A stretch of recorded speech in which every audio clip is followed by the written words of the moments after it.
Hey guys, hope you're keeping well. So I've just had a chat with Piers of Sweet Crisis about the band's brand new single, a brilliant version of Free's I'll Be Creepin. We spoke about that, the reasons why they wanted to cover that particular Free song, the influence of Free within Sweet Crisis, actually getting to meet Paul Rodgers himself. Piers and Leo of the band got to meet him, how they got to come to meet him in their younger days. Everything the guys have got lined up, their latest album, which was of course Tricks on My Mind, which was one of my favorite albums of last year. Plans for new music, plans for shows of their own. Obviously they're also on tour at the moment with Romeo's Daughter and Skunk Anansie, and you can hear everything about that and more of what Piers and I had to say to each other right now. And I'm joined by Piers of Sweet Crisis. How you keeping, dude? Yeah, right, man. All right. Just getting over some COVID. But you're recovering all right. Yeah, it's COVID sucks. I think that's the known fact of this. So yeah, definitely. Yeah. Apart from that, all good, mate. All good. Apart from the obvious that you're all right, mate. Yeah. We caught it in Scotland and had to cancel a couple of shows on the tour. Well, not cancel, we're postponing them actually because Romeo's Daughter, Lee, also got COVID up in Scotland. So oh right, I didn't see that they got it as well. Yeah, so we're postponing those dates, and we'll be picking them up hopefully in later in the year or whenever. But we'll let people know when Cool.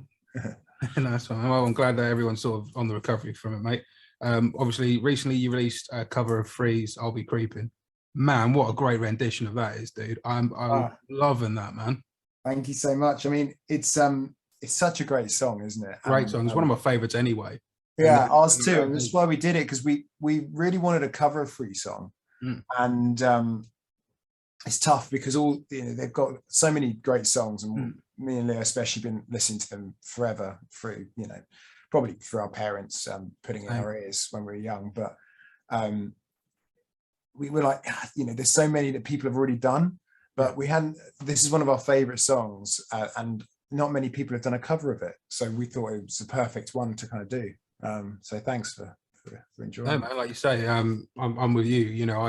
My dad brought me up on that side of things as well.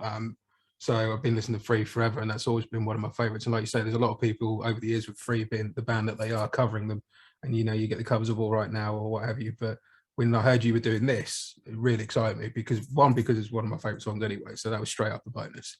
And I was really interested to see what you guys did with it, because obviously a couple of years back, you also did the cover of another favorite song of all mine of all time, your cover of Fleetwood Mac So Well, which I love the rendition of that. So I was really excited to hear what you guys did. That was a bit of an indulgence on my part, I have to say.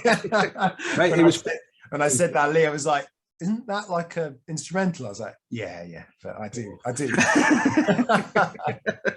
Yeah, but that's, again, it's just kind of a fun song that I've always loved, and that we kind of played live, and thought actually this was so cool. We ended up releasing it as a kind of digital single. That's the thing. I think if you're covering Peter Green, you've got to be a bit self-indulgent with it. I mean, he was as a player, so yeah, well, that's my little indulgence there as a guitar player. But you are allowed them, mate. Don't worry about it, you're allowed them. But I go back to the Free single. I've got to say, Leo's vocal take on this one specifically, incredible, man. Well, this is why we've been wanting to do it, because he's got that Paul Rodgers in him, that kind of, he doesn't sound like Paul Rodgers, but he's got that way about him, the way he sings and the way he kind of attacks the way he sings is very kind of 70s, I don't want to say it like that, but it's kind of old school 70s kind of vibe. It's a very aggressive tone, but with lovely, and that's kind of what Paul did, and that's what Leo has always done so well. So we've always wanted to cover a Free song like that, and he's always sung this one so well. So it's just great to get it out so people can hear it. He does such a good rent. He doesn't realize how good he does it as well, which is annoying for everybody. But he just kind of does it, and you're like, oh, that's awesome, man. Like you say, it's full of soul. It's got that slight sort of, jagged raw tooth edginess to it, just that little bit. Like you say, how Paul Rodgers was, he was always that soulfulness, but that slight raw to quality to his vocal as well. And then the reason why we love this one as well is because with this band, we have to have a groove in there. We have to have some kind of swagger to the songs. We try and do that in our own songs, obviously. But this one, I mean, with a lot of Free songs, there's such a bounce to the rhythm. And that's what we love about this, the kind of root of it is just so cool. and we just love playing it. And in between our album and then more original music, which we'll be bringing out, we thought this was a great little song to drop now. And as you can see, I'm in my studio at the moment, and this is where we record lots of stuff. So we had recorded that kind of over lockdown as just kind of a fun thing. We thought it came out so well, we had to release it. You know. Did you produce a single as well then, Piers? Yeah, me and Simon Effamy co-produced in here. Yeah, and yeah, that's kind of, you know, that's what I do as well. I produce, so an engineer. So yeah, it was just such a fun song to do, and the band just nailed it. You know, Joe and Matt on the bass and drums, just such a groove to it. They kind of made it their own somehow. I don't know how they do it, but they did it. And me and Dom kind of, you know, sprinkling on the keys and guitar, always fun. You know? Yeah. Well, this was what I liked about it. I mean, to me, when someone covers something, it shouldn't be a straight carbon copy. Otherwise, to me, it's kind of pointless. You should make it your own. And I think you've definitely, for one of a better term, Sweet Crisis it up. You know, it's slightly rawer than the original. Tons of swagger in there. Like you say, the rhythm section on this particularly is just pushing that groove all the way forward. And you've just done it as if it was your song that you've written, quite frankly. Yeah. And you know, some of the songs Leo will have written, you know, 80% of it beforehand. So the band's quite used to kind of taking a song that's already maybe formed and then just playing it how we play. I can only really play the way I play guitar, so it really, that kind of forms a sound, and then Leo only sings the way Leo sings, so suddenly you've got this kind of sound forms, and it's always really interesting to do. I mean, we don't want to be boshing out covers left, right and centre. Of course, but it's a bit of fun. It is fun, and you know, it is enjoyable to play, and we just love Free so much as a band, and especially me and Leo growing up, we really influenced us massively, because we've been playing together since we were like 14, you know. So we really wanted to always do a Free cover at some point, and it kind of came about now, so it's great. I saw in the press release you got to meet Paul Rodgers as well. Yeah, that was mad, man. So it's a really funny story, because one of our mates, Georgie, who is Mick Rouse's daughter,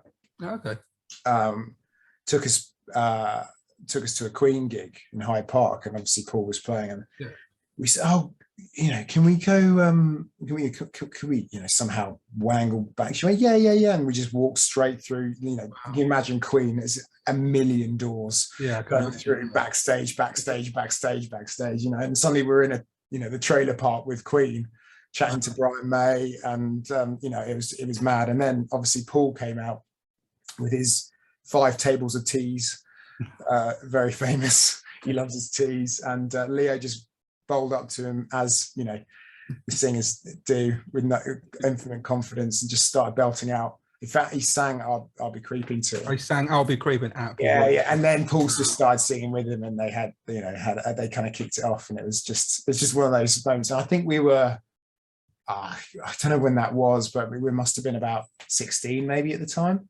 Wow. So yeah, I was shitting myself. Yeah, I bet. Leo wasn't, but that's just how he rolls. He killed Cucumber. But I had a nice chat with Brian, and he had a sing with Paul, and said, you know, and Paul was like, "That sounded awesome, man." And then, you know, shook hands and went away. So yeah, it was, you know, he's such a cool dude, Paul.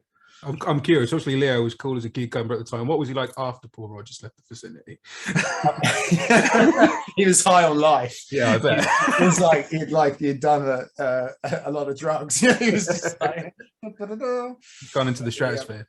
Yeah, exactly. Right. We had a really good night, and yeah, I mean, it was just one of those. But you can remember these things, and they're big kind of moments, and we were really lucky to have that at a young age. That kind of inspires you to kind of, you know, those kind of little moments. We've had a few of those things. We met Robert Plant, and when you meet these guys, you know, it kind of spurs you on. And when they say, oh, you know, that good sales, and we played and supported Robert Plant's son. He's a drummer back in the day, and and Robert Plant. I was pissing in a urinal, and Robert Plant was standing next to me. Jesus. And I was like, I didn't really recognize him because he had one of those beanies on, Yeah. And then I was like, oh shit, it's Robert Plant at the urinal. You can't say anything, can you? It's not the Can't right say anything at the time. moment, can you? And then he noticed me and went, oh, dude, great set. You sounded brilliant. I mean, that, that's like spurred me on for years to come after that. Yeah, you mean, man. I'd only had a brief crossing with Robert Plant. It was when radio DJ John Peel died. Oh. And I love Peely. Like my dad used to, even as a kid, like my dad would like record the Peely show because obviously I wasn't old enough to stay up that late, but he would record it for me and then I'd listen to it as a kid. Mm-hmm. And so when Peely died, I was like, oh man. And his public funeral was in Bury St Evans at the cathedral, and we had the day off college, so me and my mate Dave were like, look, we're going to go down, pay our respect. And we were stood out sort of by the door of the cathedral. Everyone was walking in. And there's everyone walking out. Bowie's walking in, and Justin Hawkins from The Darkness is walking in. And I'm just like, what the hell is happening? This is ridiculous. We were just stood out the door with everyone else, sort of paying our respect. And I turned to my mate Dave and sort of said, man, I can't believe Peely's, because Dave was sort of saying similar to me. His dad brought him up with it. So we were having our sort of chat between the two of us about how much we love Peely, and we've just heard this voice as they were walking past go, you're right, man, he was an absolute gentleman, I'm glad I met him. And we turned around and it was Planty, and we were like absolute dude. Oh man. And then like we got told, this lady came out a couple of minutes later who I later found out was John Peel's daughter, and she was like, look, there is some seats still inside the cathedral, we're not going to shout it for obvious reasons, but would you like to come in?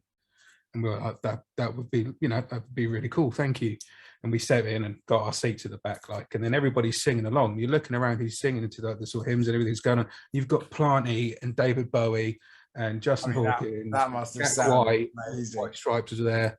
And you just stood there going, I can't sing here. I can't sing anyway. You just listen. Yeah, exactly. Yeah, that was what we were just like, no, we can't join in at this bit. We'll just pay our respects other ways. So. It is funny though, when we've gone to weddings and stuff, Leah and myself, we'll always absolutely just smash the hymns out, and everyone, very English way, everyone's there normally singing quite conservatively. Quite reserved. We'll be there absolutely singing as loud as the choir. Do you know what I mean? like proper project singing, and we always get looks, and then they're like, oh, it's those two. Oh, yeah. It's the ones who can sing. Yeah. But also, earlier you mentioned the album Tricks on My Mind, which I'll be honest, mate, was an absolute album of the year. I mean, thank you. I mean, my CDs are over there, but it's the only album I bought on CD and vinyl last year. Oh man, for that backup. Amazing, thank you.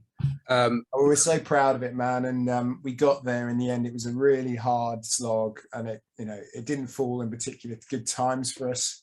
No, of course, we just persevered and did what we could, and we've had so many obstacles. And it's been such a long time coming, especially for Leah and myself. Yeah. We just to get it out, the way it happened was just, we're so happy, and to be received so well as well. It's a great album, man. It really is. And I'm not just saying it because I spoke to you. I mean, at the end of last year, I did a sort of collaboration radio show podcast with my friends who do a podcast called We on the Vibe, where we both, all three of us, me, Aaron, and Ryan, sort of discussed our albums of the years, and that was like number 4 for me. I mean, it was just, oh, thanks, mate. It's incredible. I mean, like I say, I've only recently got myself a vinyl player in lockdown because we bought the house and I was trying to sort myself out another one. I had my dad's old one, which was knackered, so I needed to get myself a new one. So I only bought that during lockdown. So I've sort of been repopulating my vinyl, as it were, last year or so. But once I had the CD of it, it was like, no, that's got this. My vinyl's not a huge collection, but it's sort of my favorite album. So it's so something really therapeutic about putting a vinyl on, isn't it? And you can't skip it. You just got to listen to it. And this is what I really enjoyed about it. I mean, I was listening, obviously the CD I had on in the car and playing on the hi-fi and stuff like that. But once I got the vinyl up, me and my wife, we were just sat there. There was one evening, one night, telly was crap, and it was like, right, we're not people who just watch telly for the sake of it. If there's something on, we'll watch it. But we're all music people, so if not, we'll just put an album on, sit and chill, and that's exactly what we did. We put it on. Bottle of wine got opened up, and we just sat there, chilled, and soaking it up. So. Man, it's just, that's what it's about. And have you got a favorite track on there? Either title track Tricks on My Mind, or Ain't Got Soul. Oh, nice one. Cool. These are the ones I always I can't Depends on my mood, I'll be honest. Sometimes, Yeah, well, it's very, you know, we're not like, and this is a thing we've had, and we try and embrace, to be honest, because that's kind of how we always do stuff. But we, you know, there's heavy blues tracks, and there's a bit more poppy stuff, and then there's the kind of heavier rock stuff. So there is a bit of a journey in there. Yeah. It's not just kind of. I thought "Loosen Up" was great as an opener, though. I thought that was a really cool track. Yeah, well, we were. It was 50-50 whether it was going to be Tricks or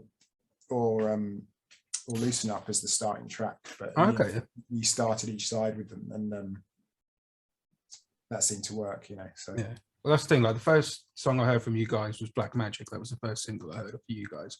And then I was at Ramblin' Man Fair Festival when you were playing that. Oh yeah, that was so good. I love that. And that was sort of first time to you guys live, and it was like, I know one song, but I'm just going to go because I was really enjoying Black Magic. And I said that, and honestly, you guys were highlight the whole weekend, and I didn't know any other song other than Black Magic. So it's been really good to sort of delve into it a little more and a little deeper and get to know your music a bit more, mate. Thanks, man. Thanks. Well, I mean, you know, this is what I mean with a lot of those songs, like, you know, Misty Haze, for instance, which is a favorite of a lot of people's. You know, we wrote quite a long time ago now. It was like one of our first singles. And these songs we've just collated, and we've been releasing singles, and we've just really wanted to release an album.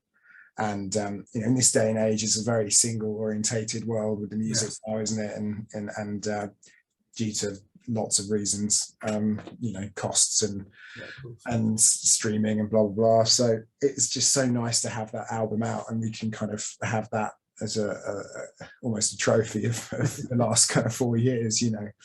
So it's great. And we've already written, I mean, a good probably 2 albums worth of material since then, you know. But we just keep recording it, and we'll release something else soon, hopefully. So yeah. So what are the plans for the new material then? Are you got a sort of date in mind for next album? Or?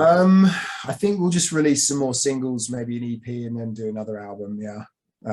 It's so hard to release an album now, cost wise, and the industry's still reeling a bit from COVID, I know. So it's a tough market to be in. So we will have it and ready to go whenever anyone wants to pick it up or put it out or whatever, you know, if we do it ourselves again. But it's you know, we'll just keep putting out music, you know, that's what we'll do, and keep gigging. Like you know, this week we're supporting Skunk Anansie in Cambridge, which is going to be amazing. So that's a great big show for us. Ace, the guitarist, is a good friend of mine. Oh, so nice. It'll be good fun to catch up with him and at that gig. And yeah, and then I mean, this summer is a funny one because we're not playing too many festivals, like we've been chatting about for lots of reasons. But our drummer's getting married, and Leo, the singer's having a baby. So it would have been tough to gig around those 2 things anyway. So I think we'll have a little break over the summer, and then pick it back up after the summer for sure with gigs. Yeah. No, fair play. Well, I'm looking for the show Skunk Anansie on Thursday. It's Thursday, isn't it? Yeah. Yeah.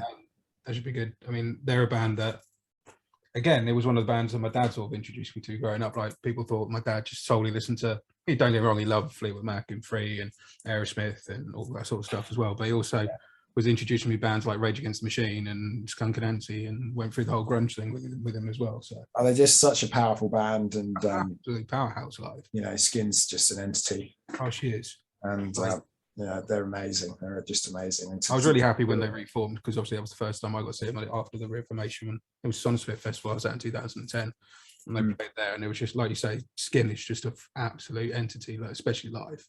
Yeah. Seeing her in the flesh and doing what she does, it's just incredible. Well, they're all just amazing, and you know, to do a band these days is so much harder than everyone thinks it is. You know, it's just, especially after the last 2 years, you know.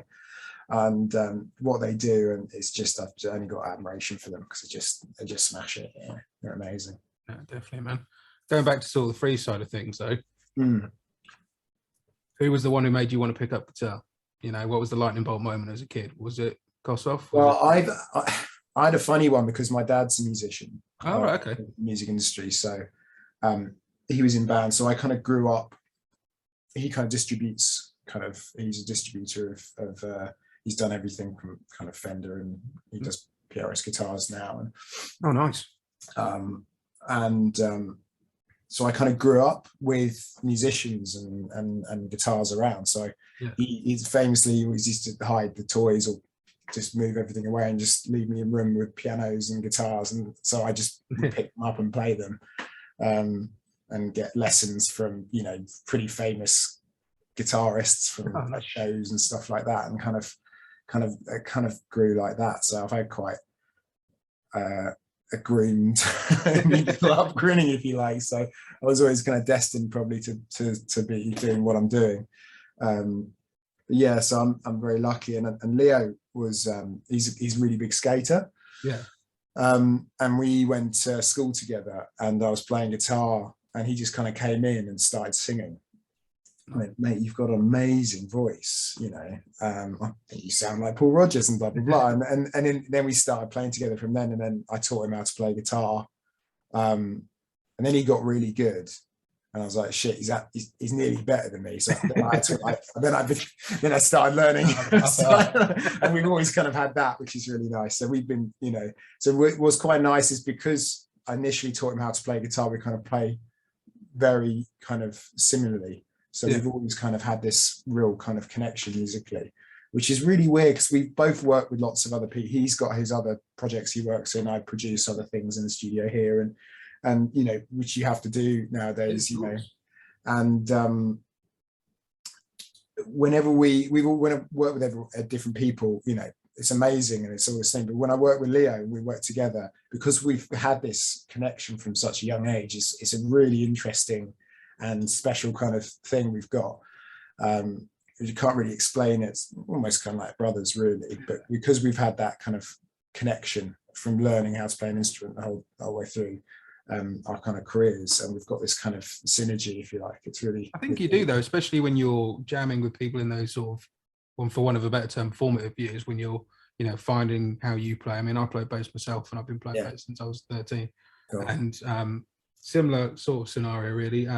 I was the sort of weird kid at school. Everyone else was listening to Backstreet Boys and whatever, and I had no interest in that whatsoever. Like I say, my dad's music and bands are coming through the ranks at the time was what I was interested in. So I was the weird kid who was listening to, you know, Aerosmith and Fleetwood Mac and Cream. Well, Aerosmith is one of those bands that I haven't yet seen live to tick off. You know, they're like on my list. See, the first gig I ever went to, my dad took me to see the old Wembley Stadium tour, Wembley Stadium, their Nine Lives tour. I was 11 years old. Oh, fantastic. And he literally just went, right, what are you doing in June, mate? And I'm like, I don't know, climbing a tree. That's about all I've got planned on the weekend. And he took me to see them. It was them, it was the Black Crows. We love the Black Crows. They're awesome. I remember them coming on. It was the first time I remember, obviously it was the first gig I'd ever been to. So Three Colours Red opened up. I felt really sorry for them because the sound hadn't been sorted out yet. So for the first sort of 2 or 3 songs as the opening band, you couldn't really hear them that well, which was a shame because once the sound cleared up, they were great. But then the Black Crows came on, and I just remember the first time of experiencing that sort of level up as you go later on in the lineup. And I knew 1 or 2 Black Crows songs from, you know, my dad playing them and stuff, but them live, man, was just they're a special band, and they're actually they're over soon, I think. Actually, yeah, they're doing the shows in the States at the minute, I think, aren't they? Yeah, we really want to go see them. Actually, as a band, we were chatting about it on tour. They're one of those bands that we really want to go see. You know, I'd like to see them again because that's the only time I've seen them live. I saw Chris Robertson's Brotherhood, Rambling Man Show as well, and that was a great set. But yeah, so yeah, that was the first show I went to, and then I remember Lenny Kravitz coming on and kicking it up into the stratosphere, sort of thing. And I mean, you can't beat Lenny. Unbelievable. He's like one of our other main influences. Lenny Kravitz is just, you know, he's just amazing. What I love about Lenny is like he'll go in so many different directions musically. But it all sounds like Lenny Kravitz. That's when you hear it, you go, oh, this must be a Lenny Kravitz song before you even heard his vocal. This is what we've been talking about when we listen to it. It's just, and that's what, because we get a lot of that with our sounds. Like, are you, you know, heavy rock? Are you playing this? Are you playing that? And we don't try and be in like in a box. And that might have hampered us, to be honest, a lot of things, because especially Spotify playlists and stuff, like to have things in boxes, very neat and tidy. Like, this is heavy rock, this is light rock, this is acoustic rock, this is folk, this is whatever. and we're kind of, we could, we've got like Karma Will Come, which is like a folk song, and then you've got Tricks in Your Mind, which is like a heavy Lenny Kravitz song, So. Well, that's what I liked about the album. I've always been, to me, my favorite artists, whether it be, Lenny Kravitz or Rival Sons or Aerosmith, whoever, have all got that same thing, what we're talking about here, where so many songs are in different directions, but the moment there's a note on, you go, that's Rival Sons, that's Aerosmith. And I felt like that with this album. Like, you say there's so many textures and colors and shades in this, like musically. But I think if I played anything, you just go to Sweet Crisis. It just sounds like you guys.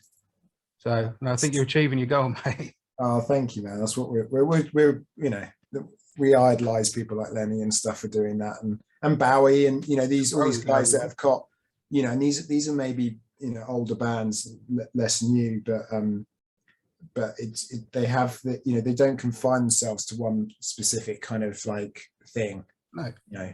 Which the modern day band seems to, that's what you have to do.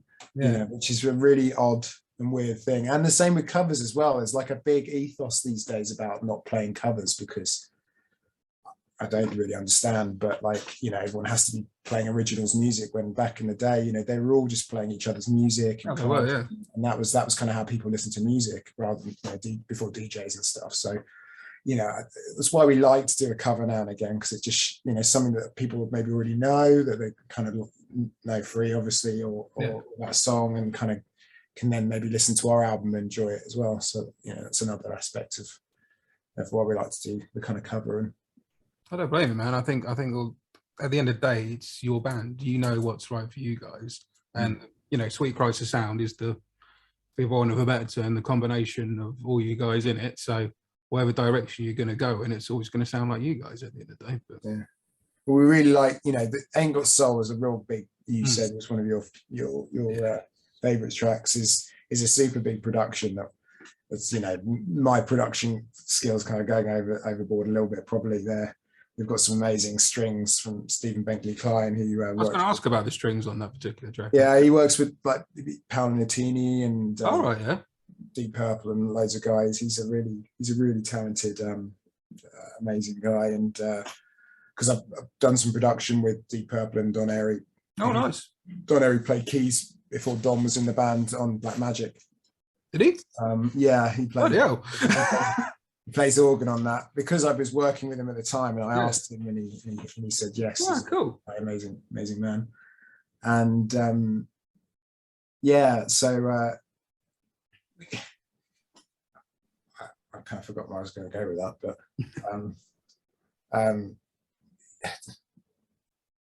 so Don Airey played keys on that track, but on Ain't Got Soul, BK, we call him Stephen, played these amazing strings that just elevated it. We felt like he could do that. I love these kind of big kind of tracks. Aerosmith do it, we've mentioned, and all these other things with big production. So we just kind of went with it. I mean, with him, we just recorded it like he was an orchestra, moved him around the room, and kind of created this orchestral sound. It's a bit of a nightmare live, because obviously we don't have any of that. So we do different things to make it work. But another great person we've played with on this album is Sarah Brown, who sings with Simple Minds. Oh, right, yeah.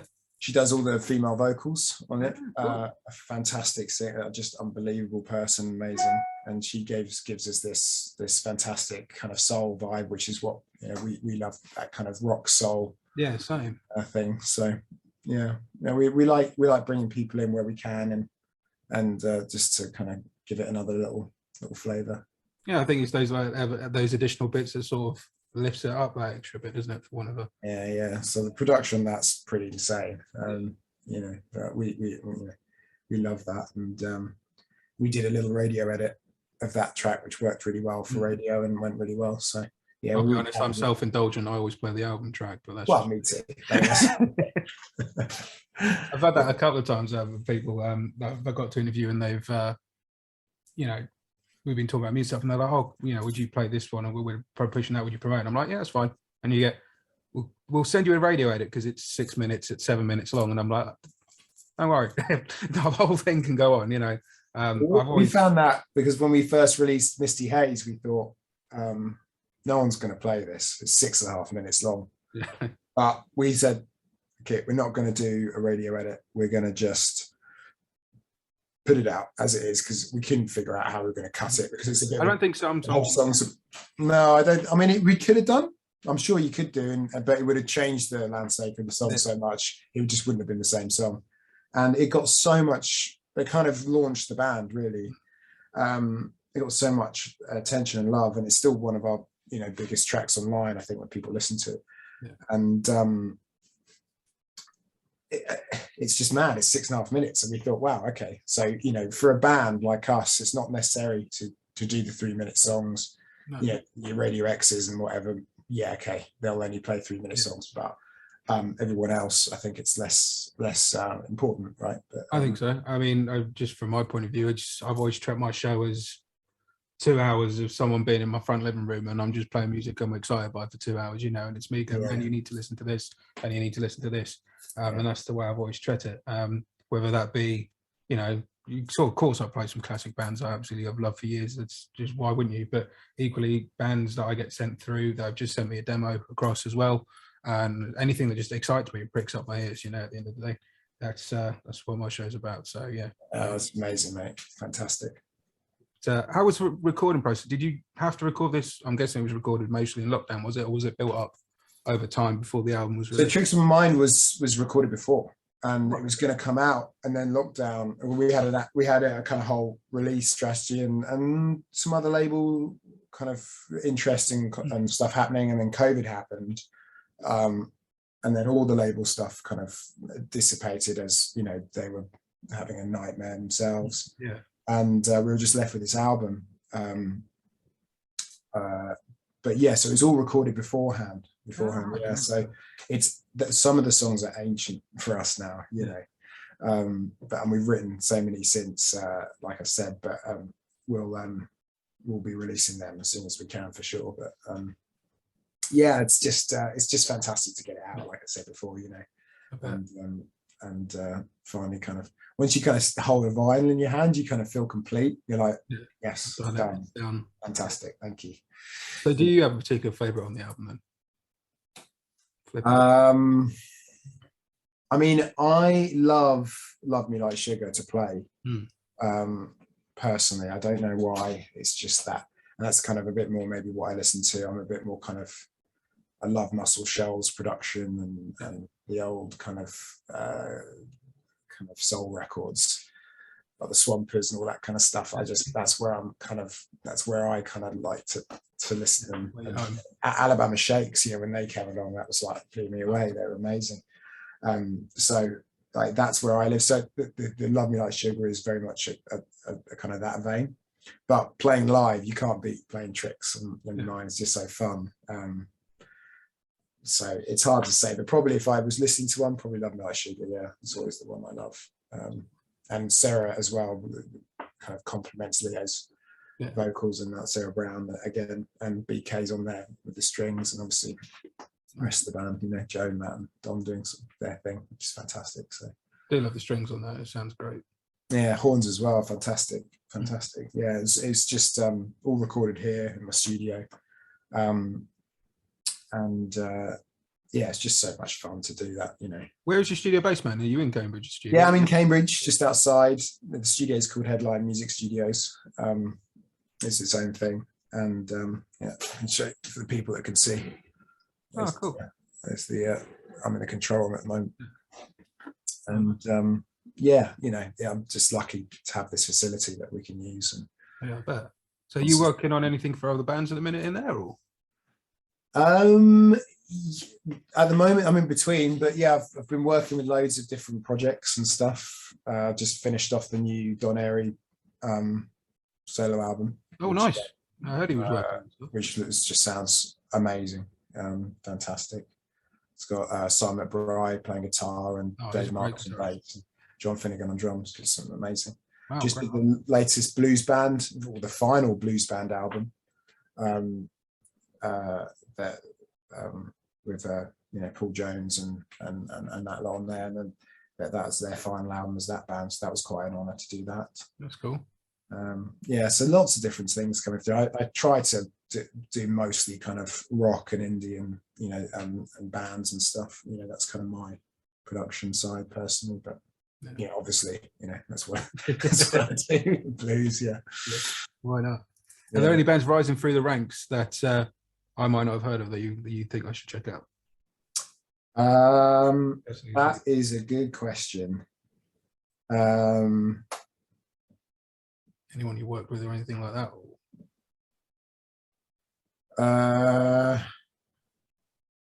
Fantastic. My mind goes blank. God, there must be so many. Wow. Well, my sister sings in fronts a band called Morgan Way. Oh, right, okay. Who are fantastic. They've had an album out for a couple of years now and they're on tour. So definitely check them out. I've not heard them. I have to check them out, man. You will love Morgan Way, yeah. Their new song come over. I produced here.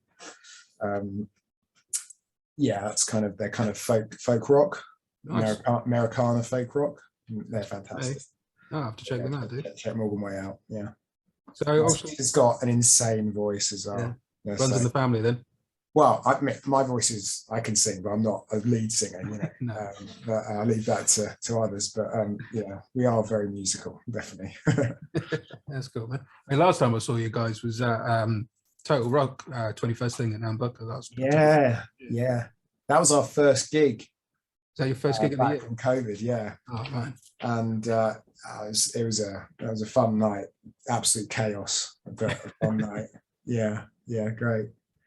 Yeah, it's just so fun to be back doing gigs again. Yeah, it's great to have live music back at the end of the day, isn't it? Oh, it's fantastic. When we said it every night when we were on stage, on tour, it's just so good to be back, and everyone was so happy to be there.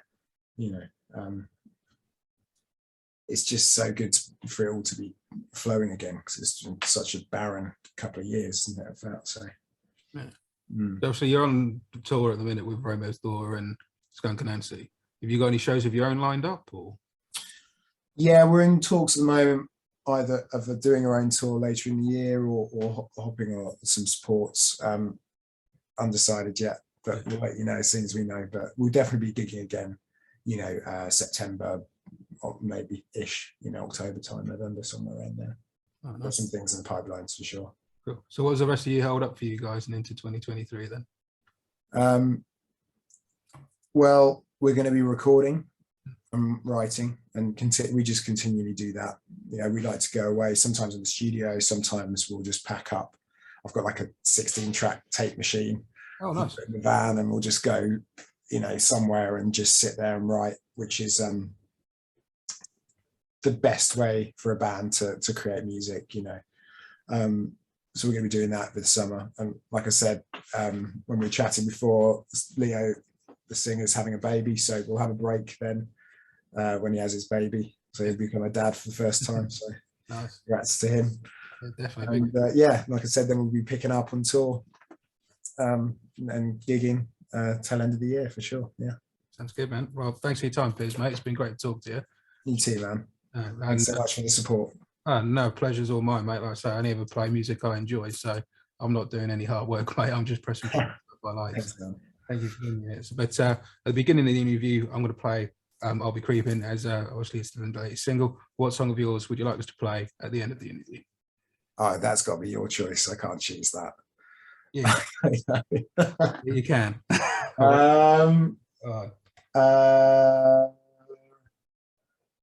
Let's do this guitar. Yeah, I'm up for that. Cool. All right, Dave. Thanks for chatting to us, man. Thanks, man. Cheers.